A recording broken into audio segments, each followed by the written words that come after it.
اعوذ باللہ من الشیطان الرجیم بسم اللہ الرحمن الرحیم براءۃ من اللہ ورسولہ الی الذین عاہدتم من المشرکین۔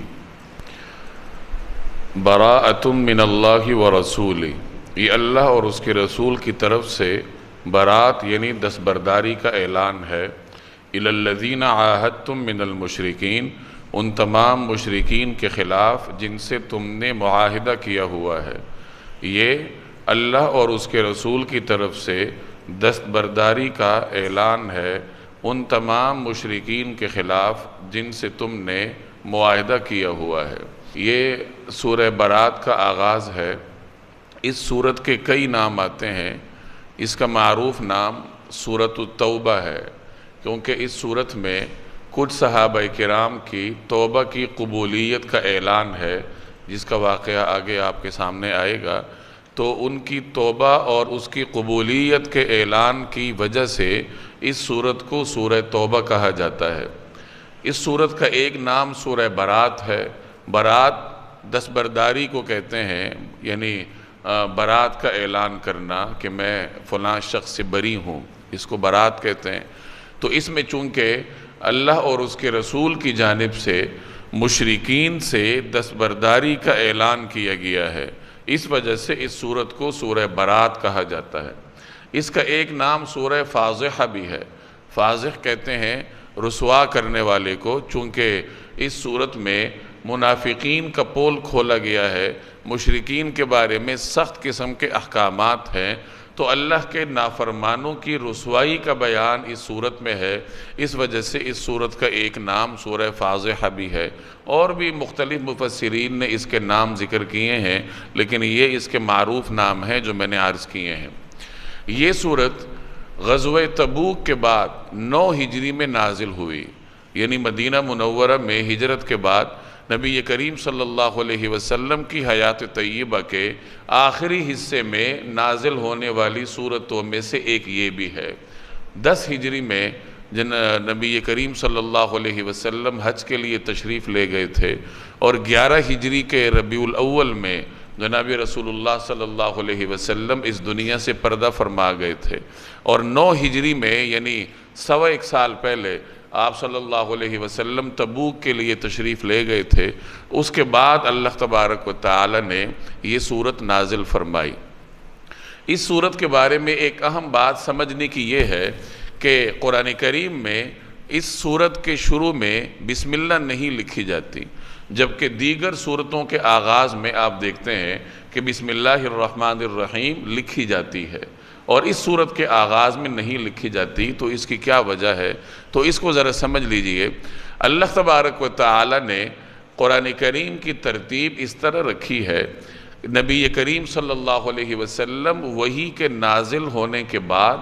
صحابہ کرام کو بتلایا بھی کرتے تھے کہ یہ آیت نازل ہوئی ہے، یہ سورت نازل ہوئی ہے، اور یہ بتانے کے ساتھ ساتھ یہ بھی ارشاد فرماتے تھے کہ اس آیت کو کہاں لکھنا ہے، اس سورت کو کہاں رکھنا ہے۔ اس کو ترتیب توقیفی کہتے ہیں۔ یعنی جب ہم کہتے ہیں کہ قرآن کریم کی ترتیب توقیفی ہے، تو اس اصطلاح کا مطلب یہ ہے کہ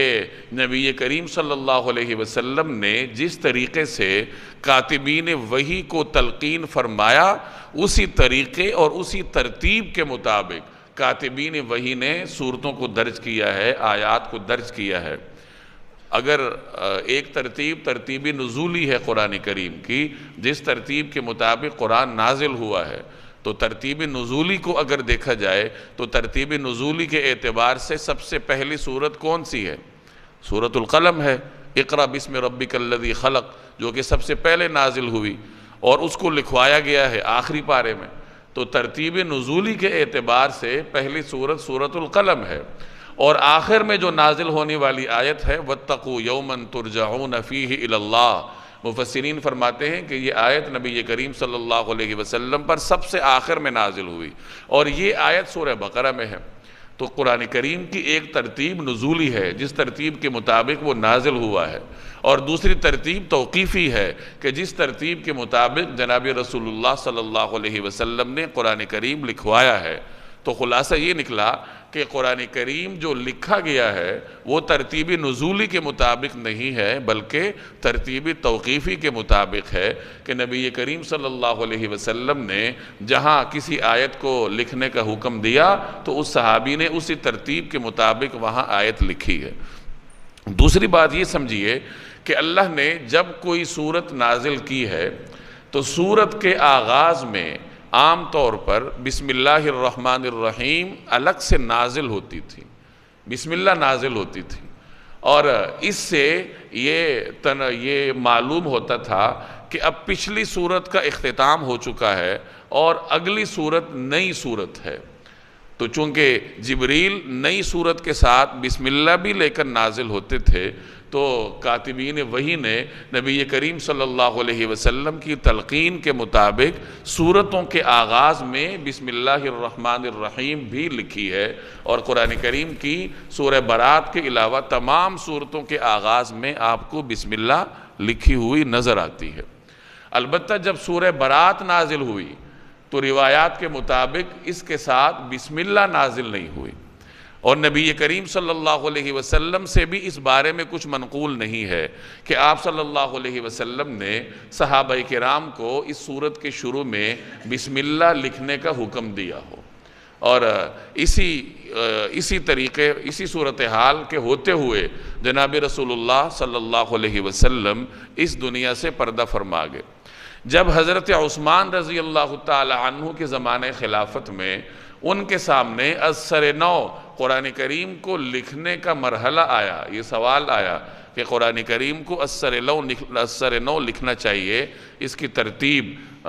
جس طریقے سے صحابہ کو یاد ہے اور جس طریقے سے مختلف صحابہ کے پاس لکھا ہوا قرآن کریم موجود ہے، حضرت عمر نے بھی، حضرت ابوبکر نے بھی اپنے زمانے میں ایک نسخہ تحریر کروایا تھا، تو اب اسی طریقہ کار کے مطابق از سر نو حضرت عثمان رضی اللہ تعالی عنہ نے کچھ مصلحتوں کے پیش نظر قرآن کریم لکھوایا۔ جیسے جیسے صورتیں حضور علیہ السلام نے تلقین فرمائی تھی کہ اس کو اس کے بعد رکھنا ہے، اسی طریقہ کار کے مطابق صورتوں کو لکھوایا گیا۔ جب سورہ برات کی باری آئی، اب اس سورت کی شروع میں بسم اللہ درج نہیں تھی، اور ایک سوال یہ بھی تھا کہ جب اس سورت کے شروع میں بسم اللہ نہیں ہے تو اس کا مطلب یہ ہے کہ یہ کسی سورت کا حصہ ہے، الگ سے سورت نہیں ہے۔ جب کسی سورت کا حصہ ہے تو کس سورت کا حصہ ہے؟ چونکہ اس حوالے سے نبی کریم صلی اللہ علیہ وسلم سے کوئی واضح ہدایت ان کے علم میں نہیں تھی، تو غور و فکر کے بعد اس سورت کو یعنی سورہ توبہ کو سورہ انفال کے بعد لکھا گیا،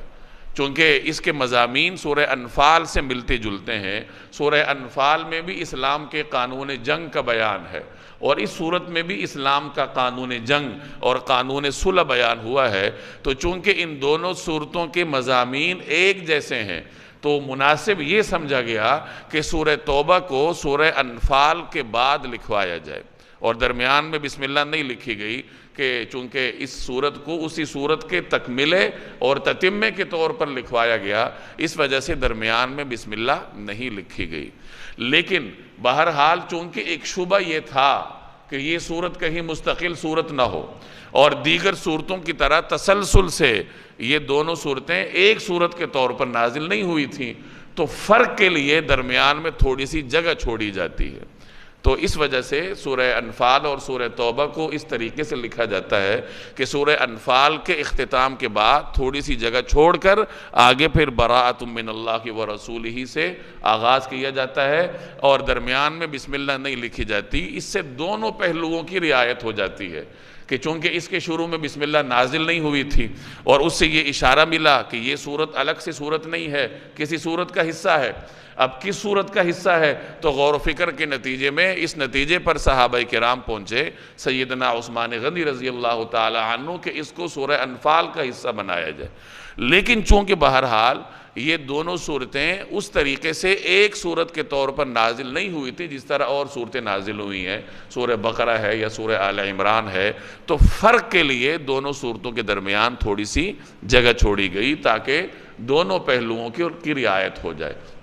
چنانچہ اب ادب یہ بیان کیا جاتا ہے، یا یوں کہہ لیجئے کہ حکم یہ ہے کہ جب آپ نے سورہ انفال سے تلاوت شروع کرنی ہو تو اور پڑھتے پڑھتے سورہ برات آ جائے تو پھر بسم اللہ پڑھنے کی ضرورت نہیں ہے، کیونکہ گویا کہ آپ ایک ہی سورت پڑھ رہے ہیں۔ سورہ انفال ختم ہونے کے بعد سورہ برات کا آپ آغاز کر رہے ہیں، تو چونکہ یہ ایک ہی سورت کے حکم میں ہے تو بسم اللہ پڑھنے کی ضرورت نہیں ہے، بلکہ سورہ انفال کے اختتام کے بعد اسی تسلسل سے سورہ برات کا بھی آغاز کر دیا جائے، درمیان میں بسم اللہ پڑھے بغیر۔ ہاں اگر آپ نے تلاوت کا آغاز ہی سورہ برات سے کرنا ہو، جیسے آج ہم نے آغاز سورہ برات سے کیا ہے، تو چونکہ قرآن کریم کا آغاز اس کا ادب یہی ہے کہ بسم اللہ پڑھی جاتی ہے، تو جب آغاز اس صورت سے کرنا ہو تو پھر بسم اللہ پڑھی جاتی ہے، اور وہ تلاوت کے آغاز کے ادب کی وجہ سے ہے، اس وجہ سے نہیں ہے کہ یہ سورت مستقل سورت ہے، بلکہ تلاوت قرآن کریم کے آغاز کا ادب ہی یہ ہے کہ بسم اللہ پڑھ کر قرآن کریم کا آغاز کیا جاتا ہے۔ تو یہ اس سورت میں بسم اللہ پڑھنے اور نہ پڑھنے کا حکم ہے، اس کی تفصیل ہے۔ باقی مختلف لوگوں نے اس سورت کے شروع میں پڑھنے کے لیے مختلف کلمات وضع کر رکھے ہیں، آپ نے بھی سنے ہوں گے، تو وہ چونکہ شریعت سے ثابت نہیں ہے اور ان کی ضرورت بھی نہیں ہے، لہٰذا ان کے پڑھنے میں خواہ وقت صرف کرنے کی بجائے جس طریقے سے ہمیں مفسرین سے صحیح سند کے ساتھ جو بات پہنچی ہے تو اسی طریقہ کار کے مطابق عمل کرنا چاہیے۔ براءۃ من اللہ ورسولہ، یہ اللہ اور اس کے رسول کی طرف سے دستبرداری کا اعلان ہے۔ کن سے دستبرداری کا اعلان ہے؟ مشرکین سے۔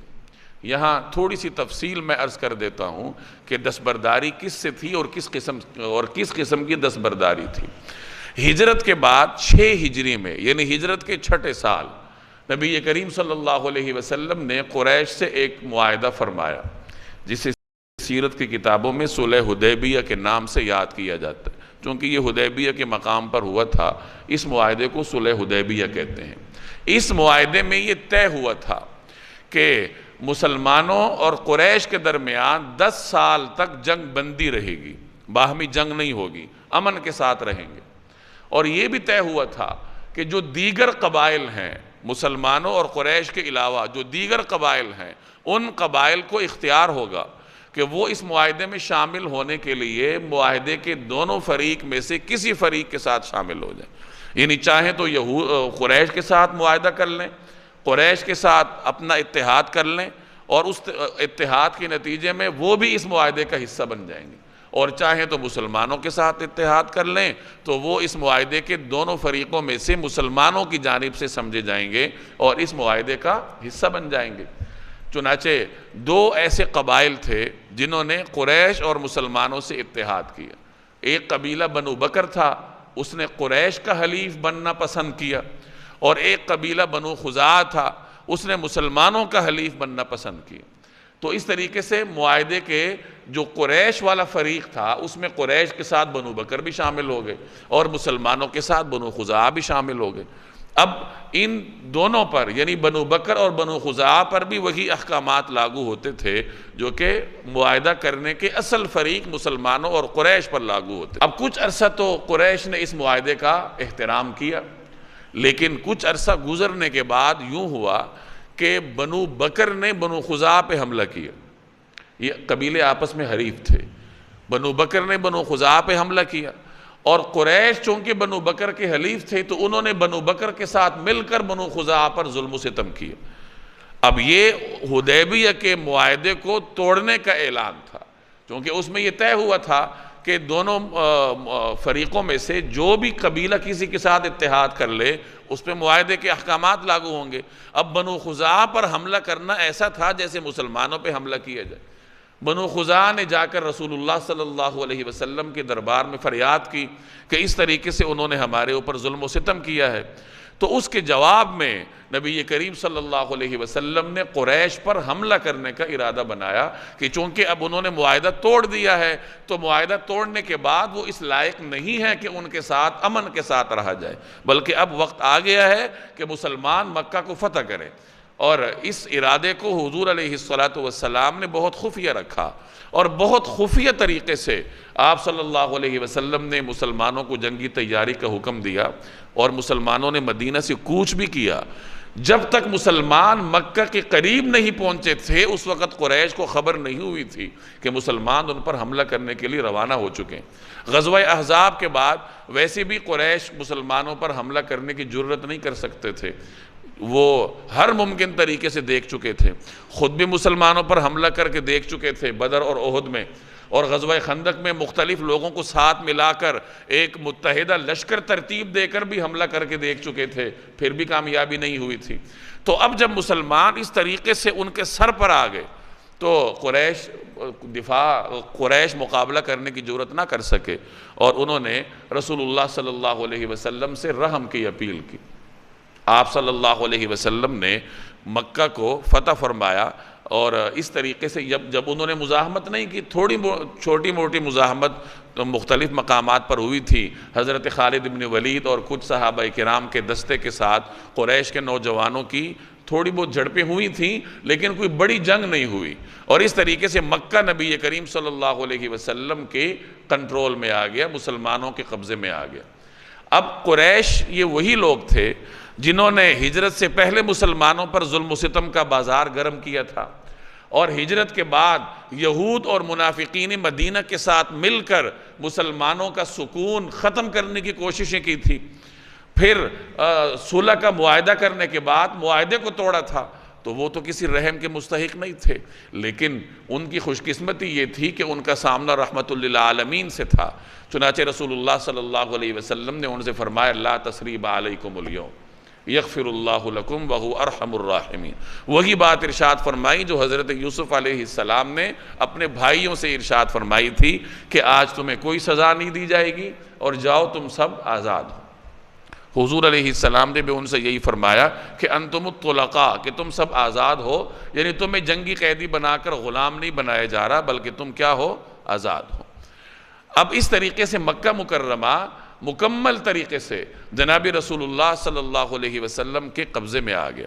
اب مکہ اور تھوڑے عرصے کے بعد مسلمانوں نے طائف بھی فتح کیا۔ اب اس طریقے سے مکہ مکرمہ، طائف، مدینہ طیبہ، یہ حجاز کا جو پورا علاقہ تھا یہ اللہ تبارک و تعالی نے مسلمانوں کے کنٹرول میں دیا، اور یہی وہ خطہ ہے جس کو اللہ نے اسلام کی آماج گاہ بنایا ہے، اور اس خطے کے بارے میں اللہ کی مشیت یہی تھی۔ جناب نبی کریم صلی اللہ علیہ وسلم اللہ کی مشیت کے تحت یہی خواہش رکھتے تھے کہ اس خطے کو صرف اور صرف مسلمانوں کا مسکن بنایا جائے، یہاں کسی اور قوم کو رہنے کی اجازت نہ دی جائے، چونکہ ان اقوام کو دیکھا جا چکا تھا کہ وہ وقتاً فوقتاً معاہدات توڑتے تھے۔ قریش نے بھی معاہدہ توڑا تھا، اور بھی مختلف اوقات میں مختلف لوگوں نے مسلمانوں کے ساتھ کیے گئے معاہدات کو توڑا تھا، غداریاں کی تھیں، مختلف مواقع پر مسلمانوں پر شبخون مارے تھے، اور بعض اوقات جیسے عزل اور قارہ کے قبائل نے کیا تھا رجی کے مقام پر، اور ایک موقع پر کچھ قبائل نے 70 قراء پر مشتمل مسلمانوں کے وفد کو بے سر و سامانی کی حالت میں گھیر کر انتہائی بے دردی کے ساتھ شہید کیا تھا۔ تو یہ تمام واقعات مسلمان دیکھ کر آئے تھے، ان سے گزر کر آئے تھے۔ تو ان سب کے پیش نظر نبی کریم صلی اللہ علیہ وسلم کی مشیت یہی ٹھہری کہ آئندہ اس خطے میں کسی مشرک کا وجود برداشت نہ کیا جائے، یعنی ایسا بھی نہ ہو کہ کسی مشرک قبیلے کو یہاں رہنے کی اجازت دی جائے، ان کے ساتھ امن کا معاہدہ کر لیا جائے، چونکہ ان کے معاہدے کا کوئی اعتبار نہیں تھا۔ تو اس خطے کو مسلمانوں کے لیے مکمل محفوظ بنانے کے لیے یہ طے ہوا کہ اب یہ جو علاقہ ہے جزیرہ عرب کا، یہ صرف اور صرف مسلمانوں کی آماج گاہ ہے، یہیں سے اللہ نے اسلام کی جو کرنیں ہیں وہ پوری دنیا میں متعارف کروائی ہیں، اسلام کا سورج یہاں سے طلوع ہوا ہے، لہٰذا کسی مشرک کو، کسی غیر مسلم کو اس علاقے میں رہنے کی اجازت نہیں ہونی چاہیے۔ تو اس صورت میں اللہ تبارک و تعالی نے ان اعلانات کا اظہار فرمایا، یا یہ جو فیصلے تھے ان کا اعلان فرمایا کہ اب اس علاقے میں کسی غیر مسلم کو رہنے کی اجازت نہیں، اور اس منصوبے پر یا اس ارادے پر عمل درآمد کے لیے تدریج کا راستہ اختیار کیا گیا۔ یہ تو اسلام کی رحمت ہے اور نبی کریم صلی اللہ علیہ وسلم کی شان کریمی ہے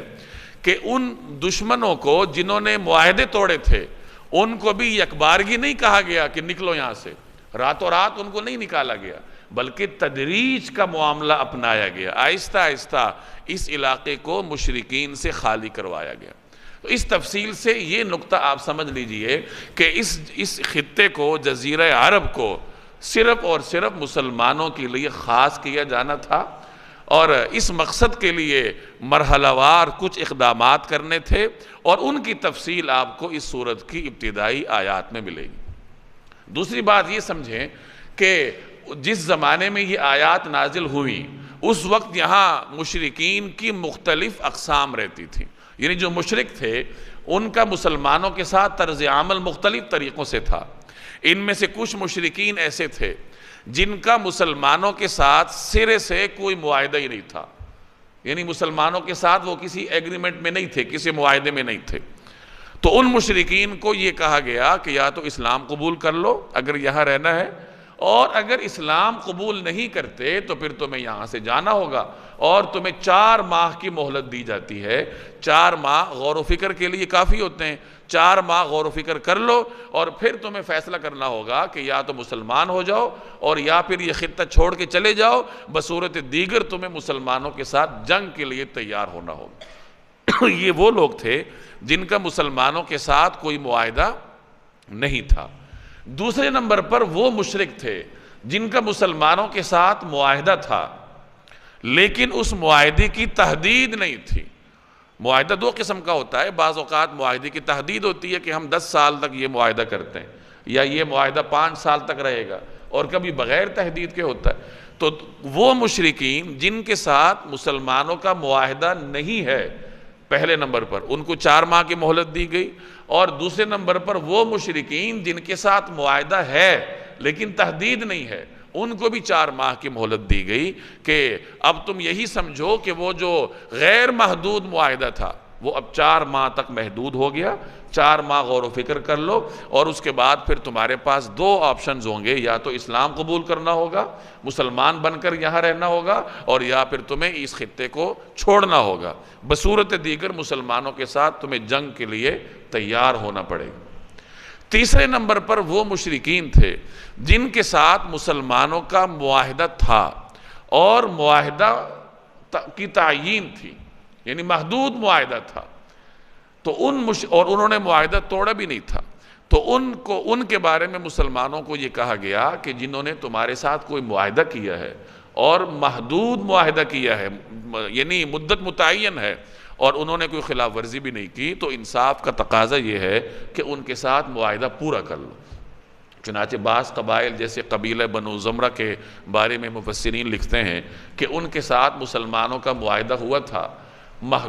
اس کی مدت طے تھی، اور اس سورت کے نزول کے وقت اس معاہدے کی مدت میں 9 مہینے باقی تھے، تو چونکہ انہوں نے معاہدہ توڑا نہیں تھا تو مسلمانوں کو یہ تعلیم دی گئی کہ ان کے ساتھ اپنا معاہدہ پورا کر لو۔ گویا کہ تیسری قسم کے ان مشرکین کے ساتھ مسلمانوں کو جو معاہدہ انہوں نے کیا تھا اس کو پورا کرنے کا حکم دیا گیا، اور جب وہ مدت پوری ہوگی، جو بھی مدت تھی معاہدے کی، جب وہ پوری ہوگی تو اس کے بعد ان مشرکین کا بھی وہی حکم ہوگا کہ یا تو اسلام قبول کر لیں یا جزیرہ عرب کو چھوڑ کر چلے جائیں، بصورت دیگر مسلمان ان کے خلاف اعلان جنگ کر دیں گے۔ چوتھے نمبر پر وہ مشرک تھے جنہوں نے مسلمانوں کے ساتھ معاہدہ کیا تھا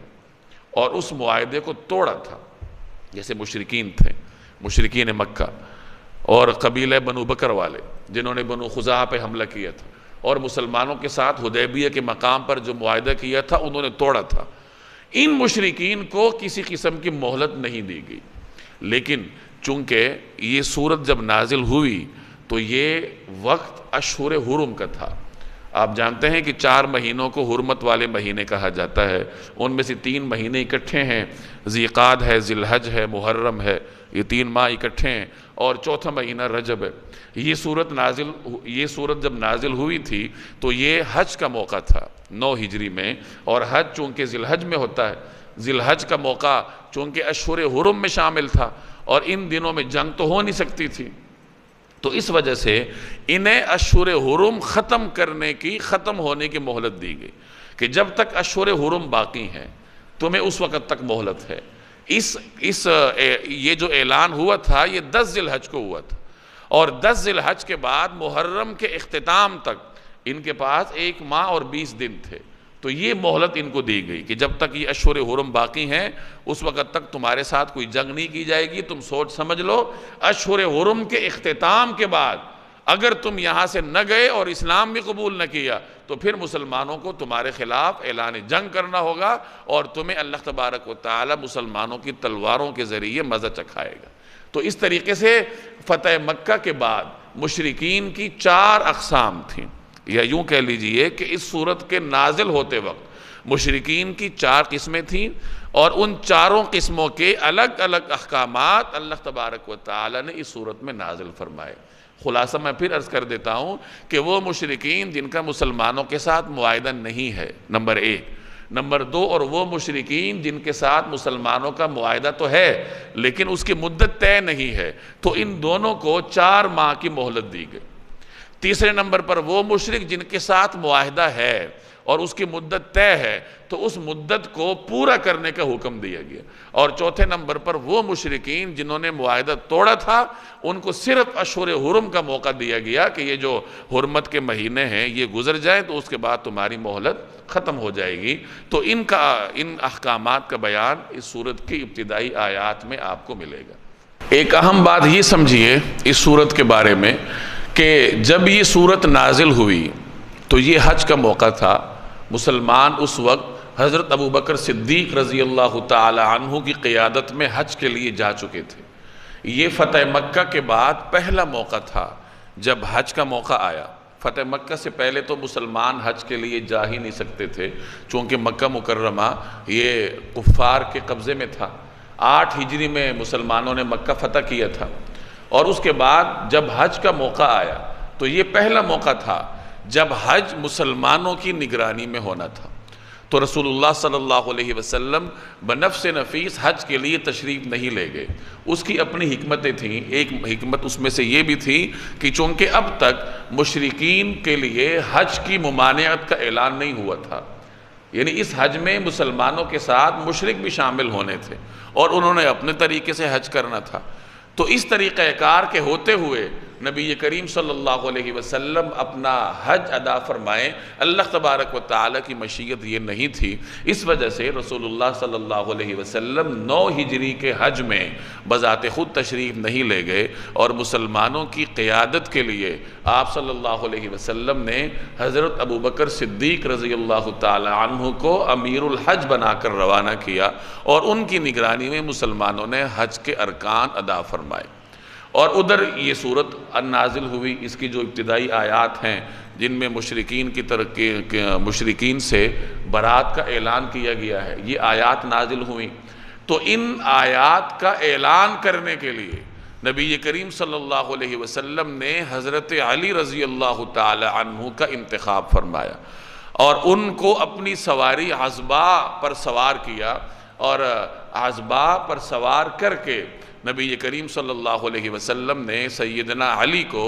مکہ مکرمہ روانہ کیا کہ وہ مکہ مکرمہ جائیں اور حج کے اجتماعات میں یہ اعلانات فرمائیں۔ جناب رسول اللہ صلی اللہ علیہ وسلم کی جانب سے یہ اعلانات فرمائیں کہ اب مشرکین کے ساتھ مسلمانوں کا یہ طرز عمل ہوگا۔ ان میں سے ایک اعلان یہ تھا کہ آج کے بعد کوئی مشرک طواف نہیں کرے گا،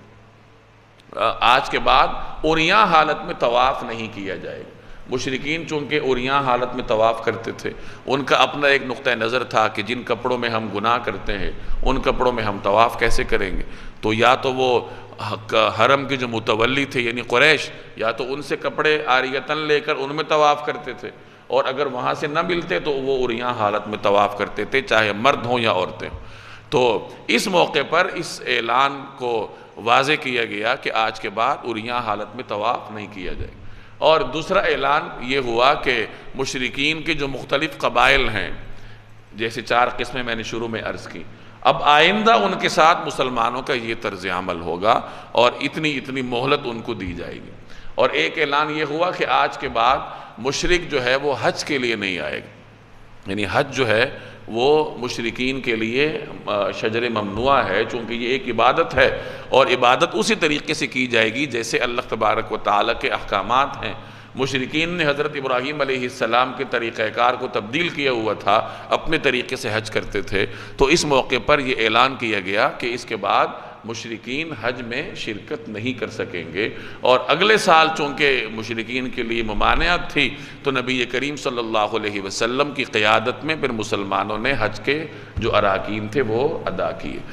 تو اس طریقے سے حضرت علی کو نبی کریم صلی اللہ علیہ وسلم نے ان اعلانات کے ساتھ مکہ مکرمہ بھیجا۔ روایات میں آتا ہے کہ جب حضرت علی نبی کریم صلی اللہ علیہ وسلم کی اونٹنی پر سوار ہو کر حج کے اجتماع میں پہنچے تو حضرت ابوبکر صدیق رضی اللہ تعالی عنہ نے ان سے دریافت فرمایا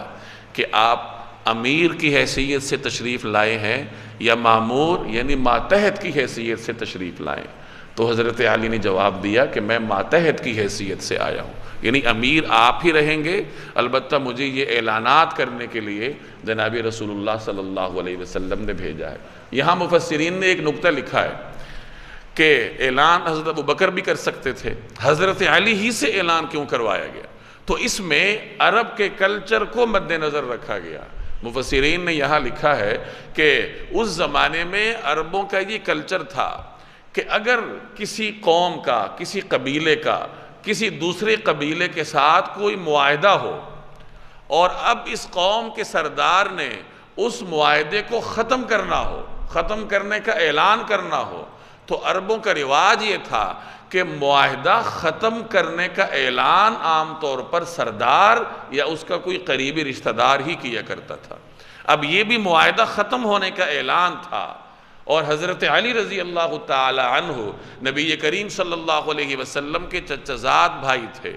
آپ صلی اللہ علیہ وسلم کے داماد تھے، اور نبی کریم صلی اللہ علیہ وسلم کی پرورش میں پلے بڑے تھے۔ گویا کہ قرابت کے اعتبار سے سیدنا علی ہی نبی کریم صلی اللہ علیہ وسلم کی قریب ترین شخصیت تھی۔ تو عربوں کے اس زمانے کے رواج کو مد نظر رکھتے ہوئے نبی کریم صلی اللہ علیہ وسلم نے ان معاہدات کے ختم ہونے کے اعلان کے لیے سیدنا علی رضی اللہ تعالی عنہ کا انتخاب فرمایا۔ تو یہ اس صورت کے کچھ ابتدائی مباحث میں نے عرض کیے، اب انہی کی تفصیل میں آگے آیات کی تفصیلات سمجھتے جائیے۔ براءۃ من اللہ ورسولہ، یہ اللہ اور اس کے رسول کی طرف سے دستبرداری کا اعلان ہے، الی الذین عاہدتم من المشرکین، ان تمام مشرکین کے خلاف جن سے تم نے معاہدہ کیا ہوا ہے، یعنی جن مشرکین سے تمہارا معاہدہ ہے، اب وہ معاہدہ منسوخ کیا جاتا ہے اور ان مشرکین کو امن کے ساتھ رہنے کے لیے کچھ مہلت دی جاتی ہے، اور وہ مہلت کیا ہے اس کا ذکر اگلی آیت میں ہے۔ فَسِیحُوا فِی الْأَرْضِ أَرْبَعَةَ أَشْهُرٍ،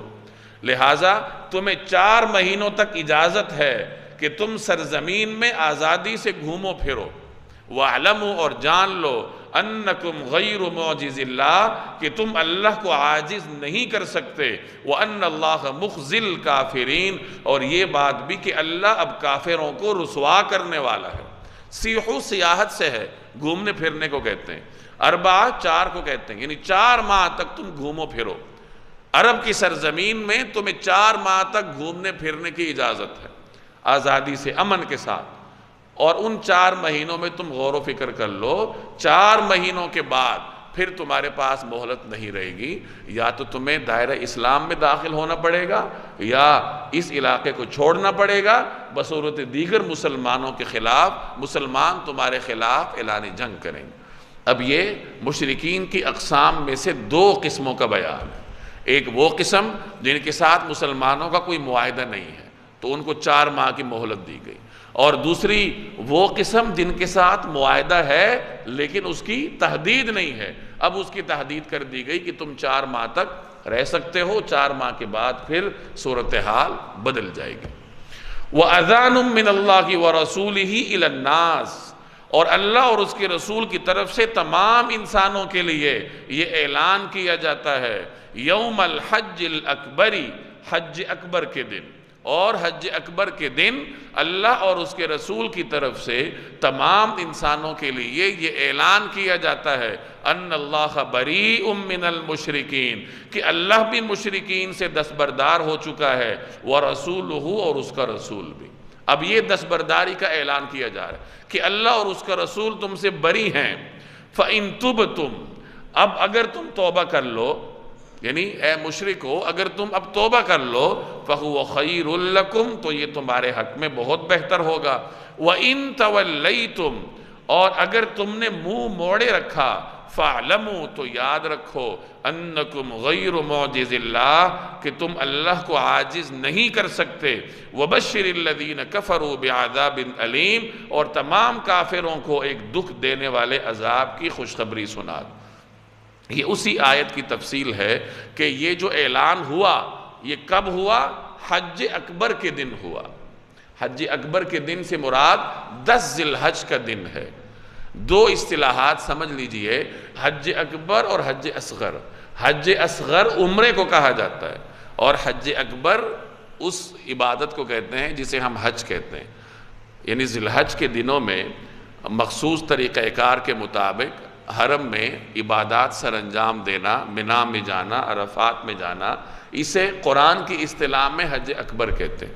ہمارے عوامی اصطلاح میں اس حج کو حج اکبر کہتے ہیں جو کہ جمعے کے دن ہو۔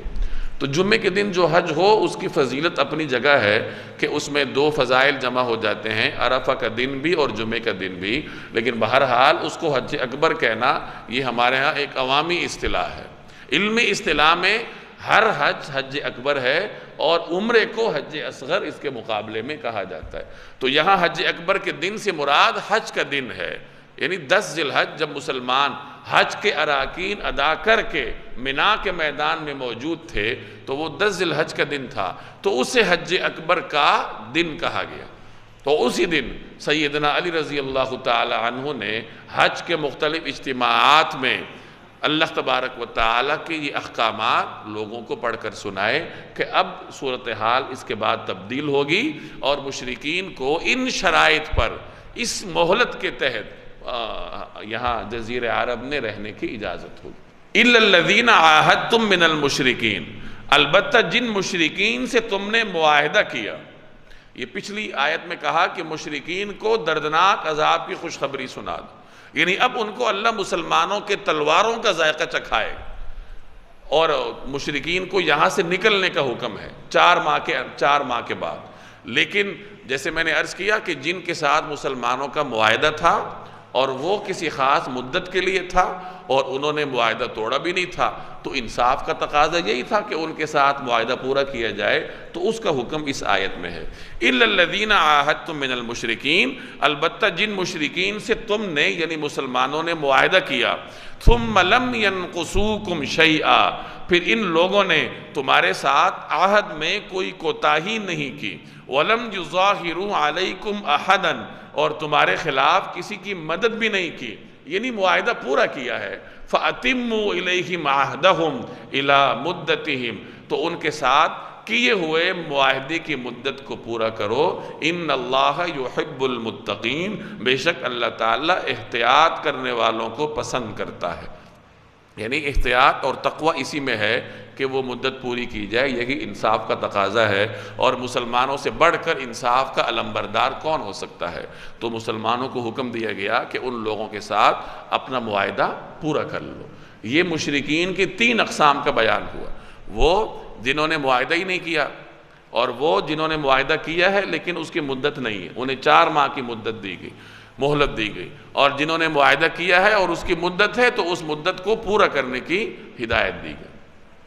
اب چوتھی فریق کا بیان اگلی آیت میں آ رہا ہے۔ چوتھا فریق وہ تھا کہ جنہوں نے مسلمانوں کے ساتھ معاہدہ کیا تھا اور اس کو توڑا تھا، تو ان کے اوپر دوبارہ اعتماد کرنے کی ضرورت نہیں سمجھی گئی، کیونکہ مسلمان مومن ایک سوراخ سے 2 مرتبہ نہیں ڈسا جاتا، تو ان کا حکم مختلف تھا جس کا ذکر اگلی آیت میں ہے۔ فَإِذَا انْسَلَخَ الْأَشْهُرُ الْحُرُمُ، چنانچہ جب حرمت والے مہینے گزر جائیں، فَاقْتُلُوا الْمُشْرِكِينَ، تو ان مشرکین کو قتل کرو، حیث وجدتموہم، جہاں بھی پاؤ،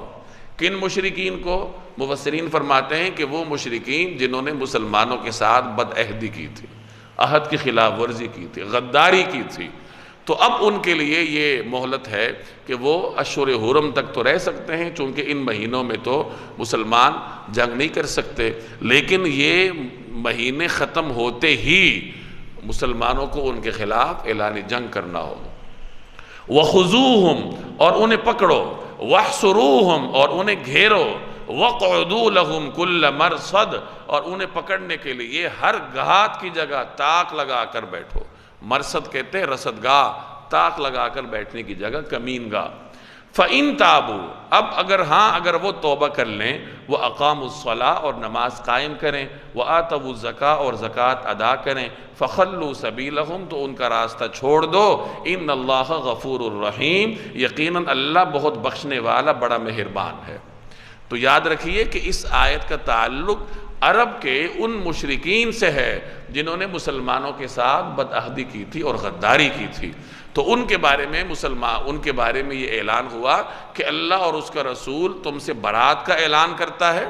اور چونکہ تم عہد بار بار توڑ چکے ہو، تمہارے اوپر مزید اعتبار نہیں کیا جائے گا، اور چونکہ اب جب یہ اعلان کیا جا رہا ہے تو یہ دن اشہر حرم کے ہیں، اشہر حرم میں تمہارے خلاف کارروائی نہیں کی جائے گی، اشہر حرم کے ختم ہوتے ہی مسلمان تمہارے خلاف اعلان جنگ کر دیں گے، لہٰذا اشہر حرم ختم ہونے تک اپنے بارے میں فیصلہ کر لو، یا تو توبہ کر کے مسلمان بن جاؤ، اور یا پھر یہ علاقہ چھوڑ دو، بصورت دیگر تمہیں سخت سزا سے دوچار کیا جائے۔ یہاں ایک بات اور بھی سمجھ لیں کہ ان کے مسلمان ہونے کی علامت کیا مقرر کی گئی؟ اقاموا الصلاۃ وآتوا الزکاۃ، نماز قائم کریں اور زکوٰۃ ادا کریں۔ یہ دو ایسی عبادات ہیں کہ جس قوم میں یہ پائی جائیں تو اس قوم کو مسلمانوں کی جماعت کا حصہ سمجھا جاتا ہے۔ یہی دونوں عبادات اسلام کی بنیاد ہیں۔ شہادتین کے بعد، کلمہ شہادت کے بعد جو بنیادی اعمال ہیں وہ نماز اور زکوٰۃ ہیں۔ نماز میں اللہ کے ساتھ تعلق بنتا ہے اور زکوٰۃ میں بندوں کے ساتھ تعلق درست ہوتا ہے، تو چونکہ ان دونوں عبادات میں اللہ اور بندوں کے حقوق کی رعایت ہے، اس لیے ان دونوں عبادات کو مرکزی حیثیت حاصل ہے، اور جو آدمی یہ عبادات سر انجام دیتا ہے تو اس کے باطن کی جستجو کیے بغیر اس کو مسلمانوں کی جماعت کا حصہ سمجھا جائے گا۔ اگر فرض کیجئے کوئی شخص کسی اور مقصد سے نماز پڑھتا ہے، زکوٰۃ ادا کرتا ہے، علل اعلان کوئی کفریہ حرکت نہیں کرتا، تو اس کے باطن کے پیچھے پڑھنا یہ ہمارے ذمہ نہیں، ہم اس کے مکلف نہیں ہیں۔ کسی کا سینہ چیر کر دیکھنا، چونکہ یہ انسانی قبضہ قدرت سے باہر ہے، تو اللہ نے اس کا مکلف بھی مسلمانوں کو نہیں کیا۔ ظاہری طور پر جو آدمی نماز میں شریک ہوتا ہے، زکوٰۃ ادا کرتا ہے، تو اس کو مسلمانوں کی جماعت کا حصہ سمجھا جائے گا۔ اب اس کا جو دوسرا پہلو ہے وہ بھی سمجھ لیجئے۔ ایک آدمی کلمہ شہادت تو پڑھتا ہے، نماز نہیں پڑھتا، تو کیا اس کو مسلمانوں کی جماعت کا حصہ سمجھا جائے گا؟ بعض فقہا کا نقطہ نظر اس حوالے سے بہت سخت ہے، اور ان کے نقطہ نظر کی بنیاد صحابہ کرام کے فرمودات ہیں۔ چنانچہ ائمہ اربعہ میں سے 3 ائمہ فرماتے ہیں کہ جو شخص نماز کا تارک ہے، مستقل نماز نہیں پڑھتا، تو اسے سزائے موت دی جائے گی۔ اور ائمہ میں سے حضرت امام شافعی تو فرماتے ہیں کہ یہ جو سزائے موت دی جائے گی یہ اس کو ارتداد کی وجہ سے دی جائے گی، یعنی اگر کوئی شخص نماز کا تارک ہے، توبہ نہیں کرتا، اپنے اس عمل پر برقرار ہے، تو خلافت اسلامیہ یعنی مسلمان حکمران اس کے اوپر جو طے شدہ طریقہ کار ہے، جو مقدمے کی تفصیلات ہیں، ان سے گزار کر پھر اس کو یہ سزا دے گا۔ اور امام ابو حنیفہ رحمۃ اللہ علیہ کا یہ نقطہ نظر ہے کہ سزائے موت تو نہیں دی جائے گی، لیکن اس کو گرفتار کر کے اس کو خوب زود و کوب کیا جائے گا، یعنی اس کو خوب سزائیں دی جائیں گی، اور جب تک وہ توبہ نہ کرے اس وقت تک اس کو جیل میں رکھا جائے گا، باہر نہیں نکالا جائے گا۔ جب تک وہ توبہ نہیں کرے گا، چاہے وہ جیل میں مر ہی کیوں نہ جائے، اس کو باہر نہیں نکالا جائے گا۔ یہ تارک صلات کے احکامات ہیں جو کہ اسلام نے ہمیں تلقین کی ہیں، اور ائمہ اربعہ کے یہ جو مختلف نقطہ نظر ہیں، جیسے میں نے عرض کیا کہ اس کی بنیاد مختلف صحابہ کرام کے فرامین ہے اور ان کا طرز عمل ہے، اور اس کی تائید قرآن کریم کی اس آیت سے ہوتی ہے کہ جب نماز پڑھنا یہ مسلمانوں کی جماعت کی ایک علامت ہے، اور جو شخص جماعت میں شریک ہوتا ہے اسے مسلمانوں کی جماعت کا حصہ مت سمجھا جائے گا، تو جو شخص شریک ہی نہیں ہوتا، نماز ہی نہیں پڑھتا، اور اپنے اس عمل پر برقرار ہے اور تنبیہ کرنے کے باوجود بھی توبہ نہیں کرتا، تو پھر اسے مسلمانوں کی جماعت کا بھی حصہ نہیں سمجھا جائے گا۔ تو نماز کوئی معمولی عمل نہیں ہے جس طریقے سے ہمارا طرز عمل ہوتا ہے کہ اگر فارغ ہیں تو پڑھ لی ورنہ نہیں پڑھی۔ کتنے لوگ ہمارے گرد و پیش میں ایسے ہوتے ہیں جو سرے سے نماز ہی نہیں پڑھتے، جمعہ نہیں پڑھتے، یعنی ایسے بھی لوگ ہمارے معاشرے کا حصہ ہیں جو جمعہ نہیں پڑھتے، اور معمولی نہیں ہے، کثرت سے ہیں، اور ہمارے قریب کے لوگ ہوتے ہیں،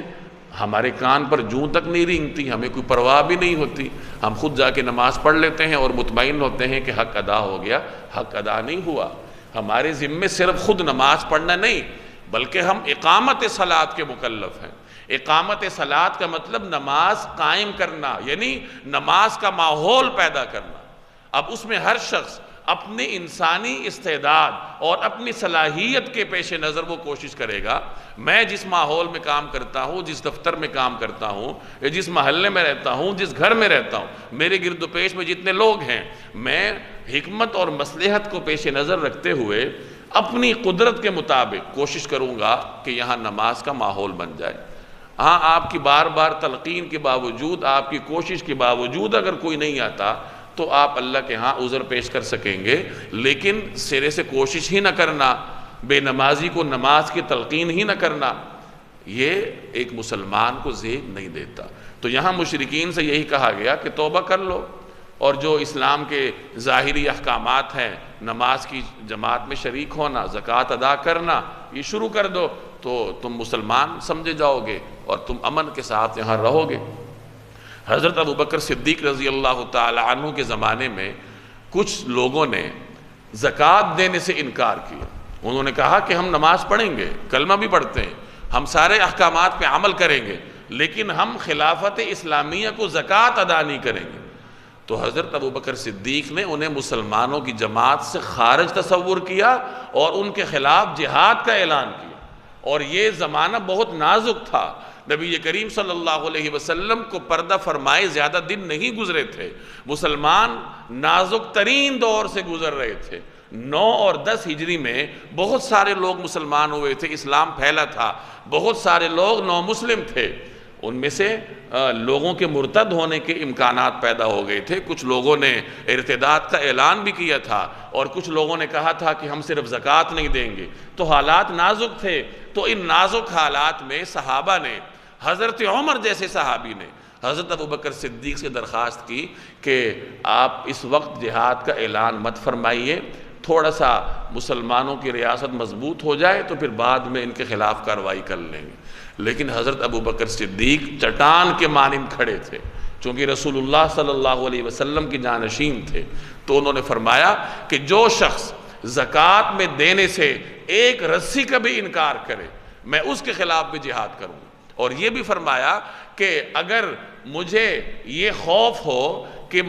باہر جنگل سے درندے آ کر مجھے اچک کر لے جائیں گے، یعنی اگر میں فوج باہر بھیجوں گا،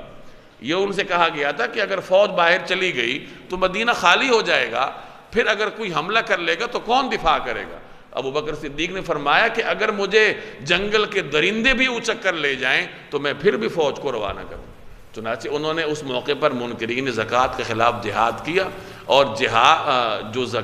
منکرین زکوٰۃ کے خلاف جہاد کر کے انہوں نے ایک پیغام دیا کہ نماز اور زکوٰۃ میں فرق نہیں کیا جائے، اور نماز اور زکوٰۃ کوئی معمولی اعمال نہیں ہے بلکہ یہ اسلام کی بنیاد ہیں اور مسلمانوں کی جماعت کی علامات ہیں۔ تو اسی کا ذکر یہاں اس آیت میں اللہ نے فرمایا کہ مشرکین اگر تم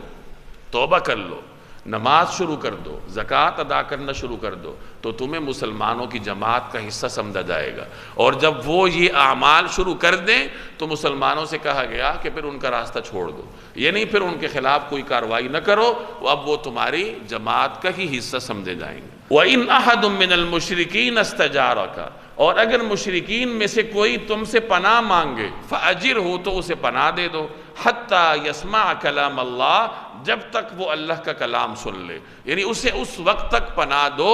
جب تک وہ اللہ کا کلام سن لے، ثم ابلغہ مأمنا، پھر اسے اس کی امن کی جگہ پہنچا دو، ذالک بانہم قوم لا یعلمون، یہ اس لیے کہ یہ ایسے لوگ ہیں جنہیں علم نہیں ہے۔ پیچھے مشرکین کی 4 اقسام کی مختلف احکامات کا بیان ہے